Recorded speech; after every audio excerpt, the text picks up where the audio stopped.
everybody, Main Brew Guy here. I have one from the Dean's List. It's his Gose Cuervo.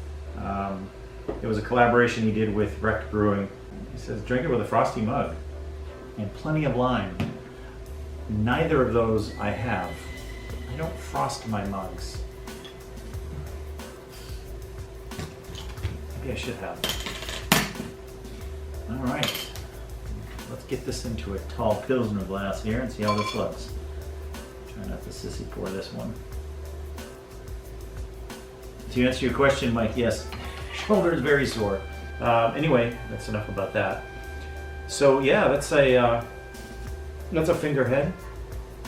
It's a slightly cloudy but lively. The bubbles are just crazy in there. Nice white pillowy head. Oh boy. I didn't smell anything when I was pouring it. Let's see what I get on the nose here. I get salt, definitely salt. Like the salt that you would expect on a rim of a margarita. Maybe a hint of lime. I wonder if you actually put lime in there. I'm curious now. It's like that rock salt, that not the stuff you throw on the ground, but the thicker salt that you crush, perhaps, you know, with one of those salt crushers, and then have it on the rim. It kind of reminds me of, it kind of reminds me of a margarita. So yeah, I don't expect that he would have any tequila or any kind of margarita mix in here.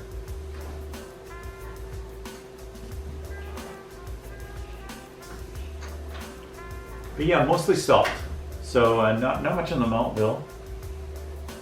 Huh.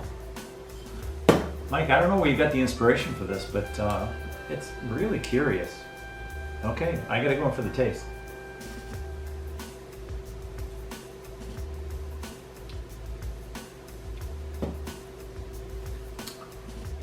Wow.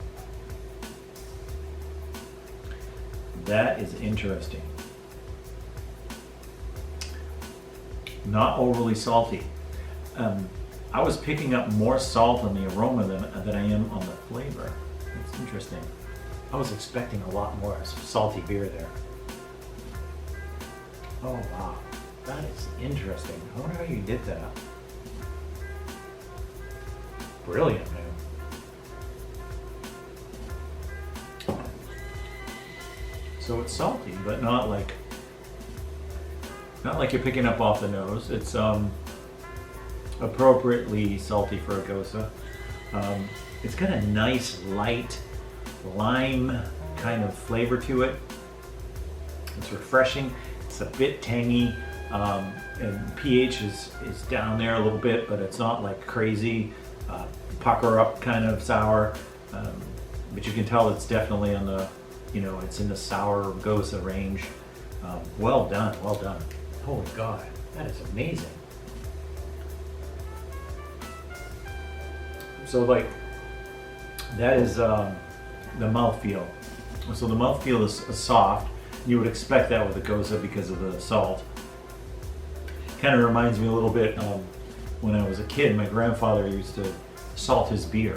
I used to think that was the weirdest thing, but he had me taste it when I was a kid, and I actually liked it better salted. It took the harshness off the beer, it kind of rounded it off a little bit.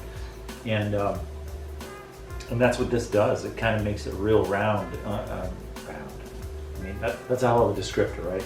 But it does. It just kind of rounds everything off. There's no sharp points in this beer.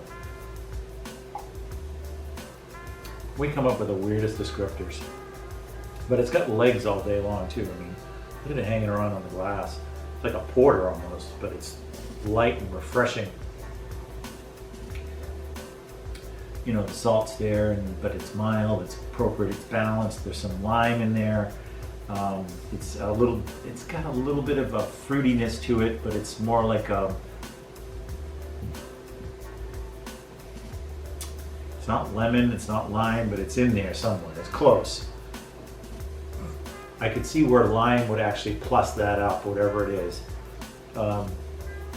Yeah, that's really amazing. Wow, that's interesting. Huh. Holy God.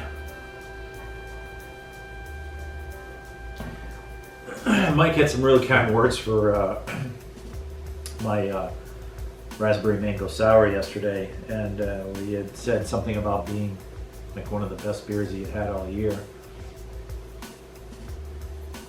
This is right up there too, buddy. I actually preferred this over your porter, and your porter was good. Trust me, your porter was really good. And I do like a porter, but this is phenomenal. This, I don't have much descriptors more for it. It's just well balanced. It kind of fooled me a little bit. It smells saltier than it tastes, which is odd because you would think it would be the other way around.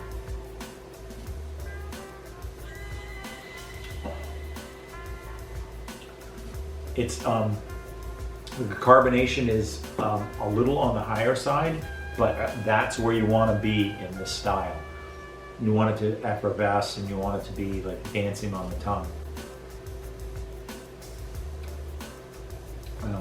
With the salt, it kind of hides any carbonic bite you might get from a highly carbonated beer.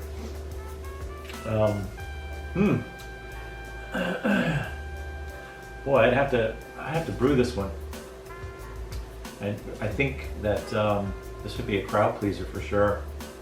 I wouldn't mind getting the recipe on this. But I'm wondering if some of this lime that I'm getting may be a hop that you use that imparts a melon or, you know, sort of pluses up whatever you did here. Wow. I don't know where you got the inspiration for this, and I don't know how well Matt's came out. I think he said he was going to send me some beers. I wonder if this is one of them. I don't know how you guys did it, if you just collaborated one day and came up with it, but oh my God, this is amazing. All right, guys, I can't gush on this beer anymore. I have nothing else to add. I even though it says here try with a lime and a frosted glass, I probably would not use a frosted glass ever, but I would use the lime on the second beer just to see what it did to it.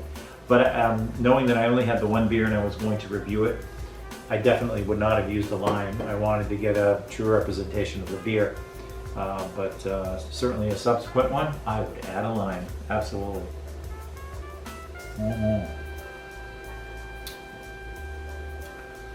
Wow. It's too bad you're coming up with all these good ones down, man. You have all these great beers that you can enter in competition. So speaking of which, you might want to enter this in the National Homebrewers competition. And yeah, put this one in, put the porter in. Yeah, I would. Cheers, Mike. Cheers, everybody.